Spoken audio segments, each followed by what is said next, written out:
When I first started doing the Friday night skate, I didn't think I would ever come back. So I didn't intend to return. And as each day passed, I had an urge to join them again. But why? I'm not much of a people person, and some of them are quite loud. I enjoy my peace and quiet. I used to skate out in Golden Gate Park Sunday mornings at 6 a.m. It was cold to the bone, but quiet and completely empty. I had the whole road to myself. Nothing but speed and the wind in my hair. I'd put on music, often peaceful, classical, and usually solo piano music. It was a great time, but I started training for a triathlon, and my Sunday morning skate went to hell. I decided to go to the Friday night skate again. I couldn't put my finger on it, but I missed it. Perhaps it was just because I liked skating distance? But then I wondered, why couldn't I just do my regular thing at Golden Gate Park? Maybe there was something about being in a group that I missed. Did I miss being on a swim team? Swim practice used to mean so much to me because I got to see people that made me happy. It was a place where I could escape for 2 hours. Perhaps that's where my desire to do the Friday night skate originates. Since then, I did my very best to show up when I had the time. I started seeing familiar faces, and I met a few people. I don't talk to everyone, but I like seeing those familiar faces. Now, there are a few of them that I greet every time I see them. It doesn't mean I don't like the rest of them, but I don't feel the need or the desire to connect with everyone. Greeting those select few have become an important part of my skate. The moment I arrive on the scene, I always look for them, and I wait for a break in their conversations to say hello.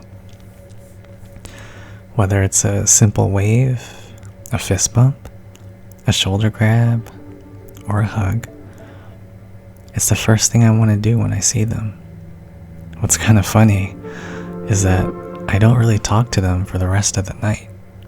Well, maybe except one. But I just like seeing that they're happy and well. Sadly, one of those people suddenly disappeared without a word. I'm sure that he's fine, but I don't have his contact information, so I don't know where he went.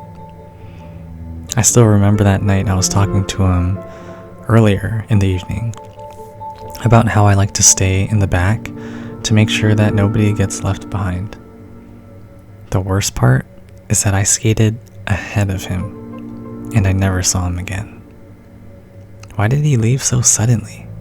An emergency? Did he get injured? He didn't show up after that evening. Even though we just met recently, I looked for him on Fridays, hoping that he would show up again, just to know that he's safe. But I think it's safe to say that he's okay. There are many in the group that know him, but nobody have ever brought up any news on him. So I stopped worrying, but he is someone I enjoyed skating with. Speaking of nobody getting left behind, there are 2 other times something happened. There was one time that somebody took a pretty hard fall with traffic incoming from behind.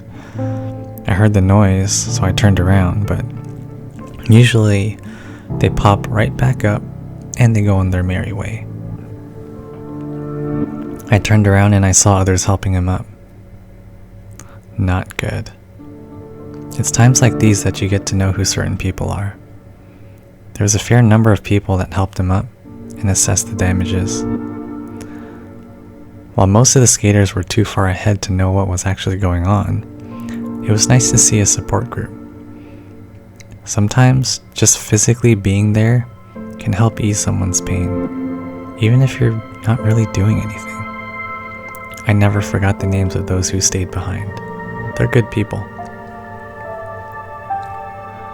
The second time was when a skater had trouble with his quad skates. He couldn't get it to tighten up and his trucks were wobbling all over the place. It was unskateable. I was actually standing around because someone left an item up the hill and went back to get it. I wanted to make sure that she made it back safely. By the time she did come back, the group was already gone, but she knew the route and I wasn't worried. On the other hand, the guy with the quad skates was still struggling. I couldn't leave him. He didn't know the route. To be honest, I barely knew the route. But getting left behind while struggling, it's one of the crappiest feelings in the world. It's like nobody even cares. I don't blame them. It's this guy's own fault for having broken skates. I sat there waiting for nearly 45 minutes until he finally gave up and skated on his broken quads. And when we finally caught up to the group at the corner store, he was very grateful of the fact that I stuck with him. I was kind of bummed that he never offered me an out during those 45 minutes. The Palace of Fine Arts is one of my favorite stops, and I missed all of it. But there's only one chance to help someone, and there's always plenty more times for me to enjoy the Palace of Fine Arts. I think I've been to the skate long enough to recognize when someone is new.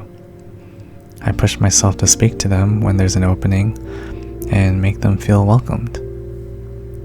It's not my job, but I would want someone to do the same for me. It's always kind of awkward being new to a group, and I like seeing people being happy. Don't feel so tense, newcomer. We're all here to skate. And skating means a lot of different things to people. Of course, I enjoy my time skating alone when nobody is around. On the other hand, when I'm at the Friday night skate, I like giving spectators something to look at once in a while. I enjoy inspiring the kids walking with their parents, and I love it when they point and tell their parents they want to try. I like giving unsuspecting onlookers a different perspective of what a skater is. I can be respectful by not weaving through narrow gaps between pedestrians. I can use a flashlight when approaching pedestrians from behind. Ultimately, I wish I could rewrite the definition of what a skater is in the minds of a non-skater. Sometimes I feel like skaters have such a bad reputation that people automatically look at them negatively in their own immediate thoughts.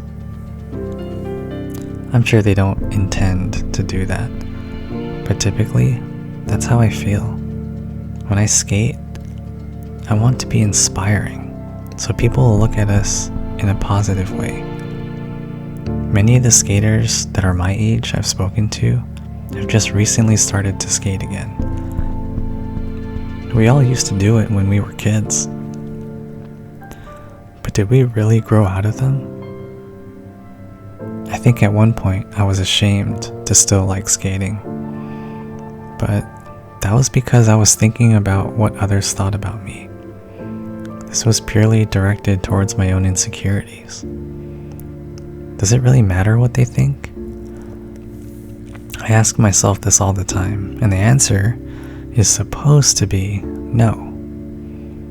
But if people are happy to see us, it makes the experience that much more enjoyable, because they cheer us on, and they look at us with interest and curiosity. Now, I still think about what others think, but rather than for myself, for all of us.